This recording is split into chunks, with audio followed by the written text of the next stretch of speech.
Hello my dear friends. दोस्तों, हमने पिछला वीडियो में देखा था वेक्टर से रिलेटेड, वो पार्ट वन था।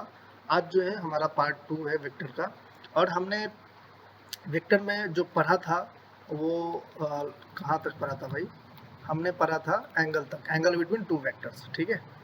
सो दोस्तों, सबसे पहले तो आपका स्वागत है मेरे चैनल पे। दोस्तों, आपको अगर मेरे चैनल पे जाना है तो डायरेक्ट आप डालिए हिमांशु प्रसाद 1729। अभी हमने कर दिया है, ठीक है। यहाँ पे मैंने चेंज नहीं किया, तो 1729 हिमांशु प्रसाद 1729 करो। यहाँ पे भी 1729 है, तो आप डायरेक्ट गूगल सर्च करके मेरे चैनल पे जा सकते हो। अगर आपको वीडियो अच्छी लगती है तो लाइक मारो, सब्सक्राइब मारो, शेयर करो। दोस्तों, इससे हमें काफ़ी मोटिवेशन मिलता है और मैं और भी आगे आपके लिए वीडियो लेकर आता रहूँगा फिर इसी तरह से। सो दोस्तों, आगे हम नेक्स्ट पढ़ेंगे और ये है हमारा, आज हम पढ़ेंगे एडिशन। ठीक है। सो आज हम क्या पढ़ेंगे? एडिशन। उससे पहले हम एक चीज़ बता देते हैं कि अगर आपको जेई का प्रिपरेशन करना है, जेई वो भी अगर इलेक्ट्रिकल इंजीनियरिंग ब्रांच में, तो आप मेरे को मेल करो मेरे पर्सनल मेल आईडी पे। अगर आपको सिर्फ गाइडेंस चाहिए तो आप मेरे को कॉल करो इस मेल आईडी पे, और 6 to 7 PM में करो। आप मेरा टेलीग्राम चैनल ज्वाइन कर सकते हो जिसका लिंक डिस्क्रिप्शन में दिया हुआ है। सो चलिए हम शुरू करते हैं आज का next topic, I mean vector में। तो आज का जो टॉपिक है वो है हमारा एडिशन ऑफ टू वेक्टर्स। ठीक है। सो दोस्तों देखो, आपके पास दो वेक्टर है। पहला वेक्टर है एक ए बी है और दूसरा वेक्टर है एक बी सी। ठीक है। एक वेक्टर आपका क्या है? ए बी, और दूसरा वेक्टर है बी सी। अब हमको सम करना है। तो देखो, सम करने के लिए पहले आपको क्या करना है, जैसे एक वेक्टर ए बी है तो वेक्टर को लाओ और इसको यहाँ पे डालो, तो ए बी डाला। दूसरा वेक्टर जो लाओगे उसको आपको क्या करना है, उसका जो टेल है, पहले का टेल दूसरे के हेड से मैच करना चाहिए। तो पहले का टेल लाओ और दूसरे के हेड पे डालो। तो ए बी के हेड पे बी सी का टेल आया। अब इसको ज्वाइन करने के बाद आपको क्या करना है, सीधा जो पहले का टेल है दूसरे के हेड से मैच कर दो। तो ये जो आएगा this is called some of this vector. ठीक है। और इसी सम को हम लोग बोलते हैं रिजल्टेंट वेक्टर। क्या बोलते हैं? Resultant vector. तो ये रिजल्टेंट वेक्टर कौन सा है? This resultant vector is A C. तो क्या हम ए सी को लिख सकते हैं? This A C equals to A B plus B C. क्या इस हम इसको लिख सकते हैं या नहीं लिख सकते हैं? ऑब्वियसली लिख सकते हैं। तो एक बार देख लो, पढ़ लेते। जो मैंने आपको बताया सिमिलरली यही लिखा हुआ है यहाँ पे। अब देखो यहाँ पे क्या लिखा है कि ये vector A be simply means the displacement from a point, a vector AB simply means the displacement from a point A to B, from point A to B. Okay. मतलब AB जो वेक्टर है उसका simple मतलब क्या है? इसका simple मतलब है कि displacement from a point A to B. Now consider a situation that a girl moves from A to B and then from B to C. तो एक लड़की है जो A से B मूव की और B से C मूव की। तो फाइनल कितना डिस्प्लेसमेंट उसने मूव किया? तो भाई ऑब्वियस सी बात है A to C मूव किया। अगर हम डिस्टेंस की बात करते तो AB प्लस BC होता, बट अगर डिस्प्लेसमेंट की बात हो तो A to C हो जाएगा। ये जो A to C है ना, this A to C is called resultant vector. Okay. तो the net displacement made by a girl from A to C is given by vector AC and expressed as this. तो जैसे मैंने आपको बोला A to C simply हमने यहाँ पे लिख दिया। तो ये जो रूल है ना, ये जो वेक्टर एडिशन का जो रूल है, this rule is called triangle law of vector addition. ठीक है, आपको समझ में आया होगा। आगे देखो दोस्तों, मैंने आपको बताया कि वेक्टर बी है, वेक्टर ए है। अगर इसका सम करना है तो एक वेक्टर को पहले लाया, ए बी वेक्टर है जिसको हमने सिंपली ए से रिप्रेजेंट किया। दूसरा वेक्टर ये बी है, उसको हमने लाया और यहाँ पे रखा। किसी ये फ्री वेक्टर आपको, आप इसको बिना इसके मैग्नीट्यूड और डायरेक्शन को छेड़छाड़ किए हुए कहीं भी आप ले जा सकते हो। तो मैंने यहाँ से उठाया, यहाँ पे डाल दिया। अब बी से सी गया, तो एक लड़की क्या की, ए से बी गई फिर बी से सी गई। तो ओवरऑल रिजल्टेंट वेक्टर क्या हुआ? तो ए वेक्टर प्लस बी वेक्टर, इसी को हम लोग क्या बोल दिए, मान लीजिए सी वेक्टर बोल दिए। ठीक है। So this is the resultant vector of A vector and B vector, जिसको हम सिंपल क्या लिख सकते हैं, C equals to A plus B. ठीक, आई थिंक आपको ये समझ में आया, यही ये चीजें यहाँ भी दर्शाया गया है। ठीक है, तो देख लो, पढ़ लो, we have two vectors a and b, then to add them they are positioned so that initial point of one coincides with terminal point of another। मैं आपको बोल चुका हूँ, एक का जब आपको ऐड करना है तो एक का हेड रहेगा और दूसरे का टेल रहेगा, उस वही बोल रहा है। अब मान लो अगर हमको सब्ट्रैक्शन करना है दोस्तों तो क्या करेंगे, लेट्स से हमको लिखना है c equals to a minus b, तो आप क्या इसको लिख सकते हो a प्लस माइनस बी। अब शायद मैंने आपको ये बताया नहीं है कि बी वेक्टर, मैं बताया हूँ आपको कि अगर मान लो कि बी वेक्टर ऐसे है तो इसका माइनस बी वेक्टर क्या होगा भाई। अगर देखो बी वेक्टर अगर ऐसे है, दिस इज बी वेक्टर, तो माइनस बी वेक्टर ऐसे होगा। अब आई थिंक आपको समझ में आ रहा होगा। तो देखो बी वेक्टर ऐसे है तो माइनस बी कैसे हुआ, जस्ट इसको पलटी मार दो तो माइनस बी वेक्टर हुआ। तो अभी फिर भी इसमें सब्ट्रैक्शन का भी रिजल्टेंट आएगा, तो ये वेक्टर ए और लड़की कहाँ क्या की, ए से बी गई और बी से अब सी गई, सी डैश गई, पहले जा रही थी सी, अब गई सी डैश। ठीक है, तो ये जो वेक्टर होगा दिस इज, इसको मान लो तुम सी डैश वेक्टर, तो सी डैश वेक्टर क्या होगा, A minus B vector. I think आपको समझ में आ रहा होगा, I hope you got the point.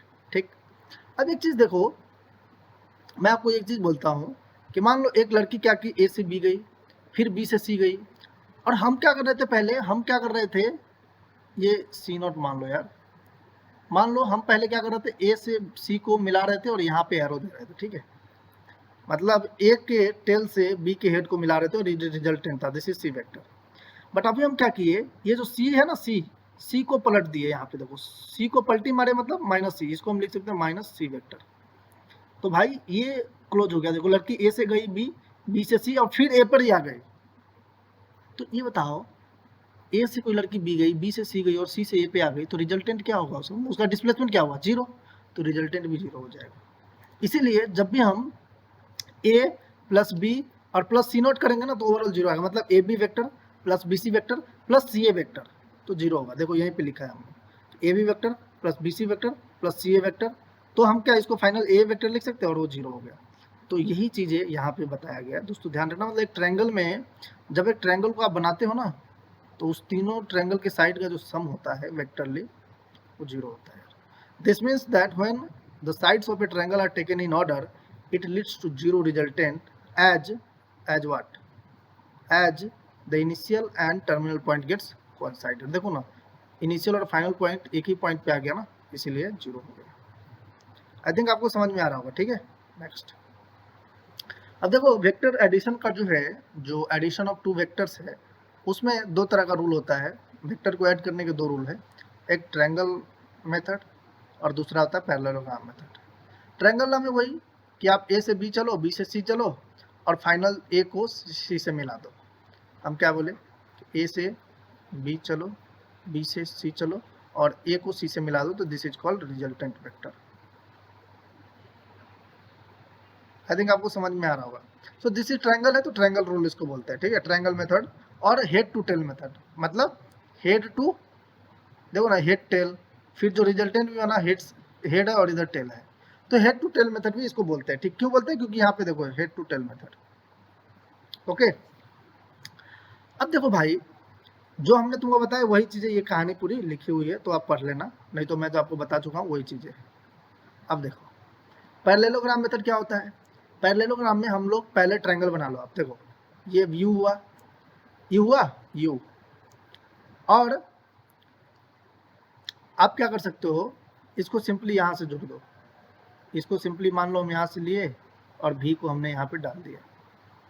पहले हमने ट्रायंगल बना लिया। ठीक है, ये ट्रायंगल भी वेक्टर है ना, हाँ, तो यू वेक्टर भी वेक्टर, अब इसको ही मिला दो यहाँ से, तो ये हो गया आपका आर वेक्टर, रिजल्टेंट वेक्टर। अब सिमिलरली अब क्या कर सकते हो, देखो पैरेलल में क्या होता है, पैरेललोग्राम में ये साइड और ये साइड बराबर होता है, पैरेलल होता है। तो अब इस वेक्टर को उठाओ और यहाँ पे डाल दो, वही हमने किया है, और इस वेक्टर को यू को उठाओ यहाँ पे डाल दो, तो बन गया ना पैरेललोग्राम लॉ।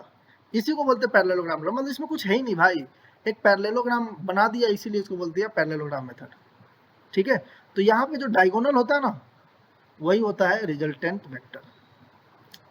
मतलब ट्रायंगल, ये दो ट्रायंगल को हमने ऐसा बना दिया, हो गया।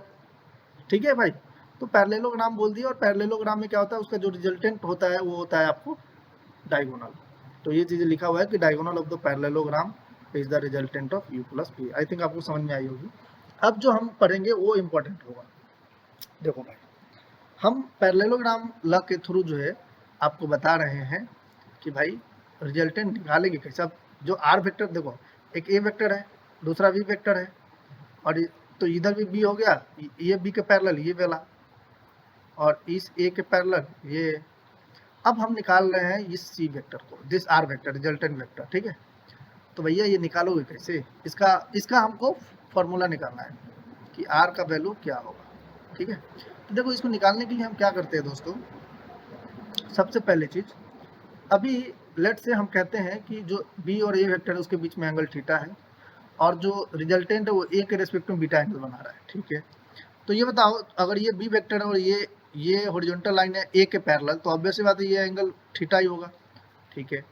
ओके, अब देखो, ये अगर इस लाइन को देख रहे हो तो ये बी है, और हम क्या कर रहे हैं, बी का अब प्रोजेक्शन ले रहे हैं।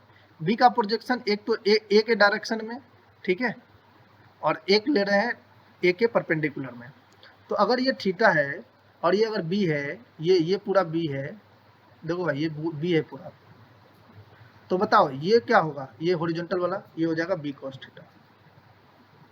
कैसे होगा भाई, अरे भाई सिंपल है ना, तुम इसको एक्स मान लो, तो अगर तुम कॉस थीटा लिखोगे, कॉस थीटा अगर लिखोगे तो कॉस थीटा क्या होगा, कॉस थीटा होगा एक्स डिवाइडेड बाई बी। तो क्या हम एक्स को लिख सकते हैं ना, बी कॉस थीटा, ठीक है। तो वही हमने लिखा है एक्स कॉस थीटा, और ये जो परपेंडिकुलर बी साइन थीटा, आप करके देखना आ जाएगा, ठीक है। ओके,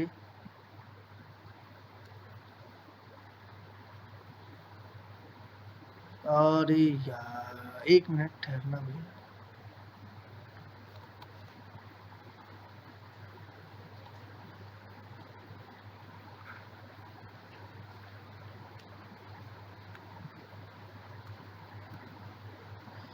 चलो अब आगे देखो, अब आगे क्या है दोस्तों कि ये हो गया। अब हमको निकालना क्या है, आर वेक्टर। आर वेक्टर निकालोगे कैसे, देखो सिंपल, आर वेक्टर जब लिखोगे तो लिखोगे ए प्लस बी वेक्टर, ये हो गया, इसमें कोई दिक्कत नहीं है। अब मैं आपको बोलता हूँ उस ट्रायंगल को देखना, triangle O C N, triangle O C N, जरा इस ट्रायंगल को आप देखिए, ओ सी एन ट्रायंगल को। क्या ये ट्रायंगल राइट एंगल ट्रायंगल है, राइट एंगल ट्रायंगल है या नहीं है, बताओ, है यार, ठीक है। तो राइट एंगल ट्रायंगल से हम यहाँ पे लगाते हैं पाइथागोरस थ्योरम। दोस्तों पाइथागोरस थ्योरम अगर लगाओगे तो क्या यहाँ पे हम लिख सकते हैं, O C A square this is equals to O N square plus C N square. लिख सकते हैं कि नहीं लिख सकते, बताओ, लिख सकते हैं। चलो, अब ओ एन का वैल्यू क्या है, ओ एन का वैल्यू ए प्लस बी कॉस थीटा, तो इसका स्क्वायर, और सी एन क्या है, बी साइन थीटा, इसका स्क्वायर। मुझे लगता नहीं है कि इसमें कोई दिक्कत होगा। अब देखो, इसको हम तोड़ेंगे, A plus B cos theta के स्क्वायर को, A square 2ab cos theta plus B square cos square theta plus B square sine square theta. I think आपको समझ में आया होगा। अब देखो क्या करेंगे, ए स्क्वायर, अब देखो B square cos square theta, B square तो कॉमन लोगे तो cos square theta plus sine square theta, वो क्या होगा, बी स्क्वायर हो जाएगा, क्योंकि cos square theta plus sine square theta 1 होता है, प्लस 2ab कॉस थीटा। तो इसका मतलब अगर तो इस ओसी को हम क्या लिख सकते हैं, ओसी को लिख सकते हैं आर स्क्वायर। तो हम जब आर का वैल्यू लेंगे तो क्या होगा बताओ, A square plus B square plus 2ab cos theta, और इसका रूट। तो भाई जब भी आप रिजल्टेंट निकालोगे ना, तो रिजल्टेंट यही होगा आपका। आई थिंक आपको समझ में आ रहा होगा कि रिजल्टेंट का वैल्यू क्या होगा। तो ये फॉर्मूला भैया, ये फॉर्मूला आपको याद रखना है। याद रखना मतलब आपको सिर्फ डेरिवेशन समझना है। डेरिवेशन अगर समझ गए तो फॉर्मूला बहुत ही इंपॉर्टेंट है, समझ आप ऑटोमेटिक याद हो जाएगा। क्वेश्चन प्रैक्टिस करो, याद हो जाएगा, ठीक है। ओके, क्वेश्चन ये है कि थीटा क्या है यहाँ पे, भाई थीटा जो है ना, ध्यान रखना, थीटा क्या है, angle between A and B है। मैं एंगल ऑलरेडी पढ़ा चुका हूँ कि एंगल कैसे लेते हैं। उसके बाद यहाँ पे कॉस थीटा की साइन थीटा, भाई कॉस थीटा है, ठीक है, ध्यान रखना। लेट से हम ऐसा करते हैं, लेट कि अगर थीटा 0 हो गया देन आर क्या होगा, then R equal to A plus B, होगा कि नहीं होगा भाई, कैसे होगा, थीटा 0 होने का मतलब क्या है, दोनों क्या होंगे, दोनों पैरेलल हो जाएगा, मतलब ये आया और दूसरा इसे जुड़ गया, मतलब ये ए वेक्टर और ये बी वेक्टर, और सी वेक्टर क्या हो, आर वेक्टर क्या होगा, सीधा ऐसे होगा, तभी तो 0 एंगल होगा ना। तो इसीलिए जब आर लिखोगे तो आर डायरेक्ट सम हो जाएगा दोनों के मैग्नीट्यूड का। देखो ना, अगर थीटा 0 का कॉस 0 1 तो ए प्लस बी का होल स्क्वायर मतलब ए प्लस बी। आई थिंक आप समझ गए होंगे। अगर मान लो हम अगर बोलते हैं कि R equals to theta equal to हो गया पाई, तो क्या होगा, ए माइनस बी हो जाएगा, मतलब ए अगर इधर है तो बी आपका इधर है, this is A and this is B, और ए अगर इधर है तो बी आपका इधर है। तो आपको समझ में आ रहा होगा मेरे हिसाब से, तो इस तरह से आप सोच सकते हो, ठीक है।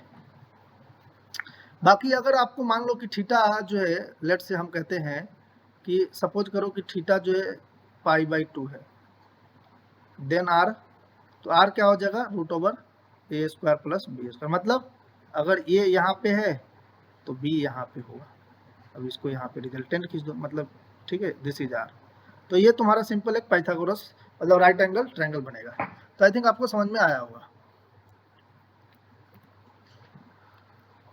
अब देखो दोस्तों, मैं एक काम करता हूँ, आपको एक और भी चीज बताता हूँ, रुको एक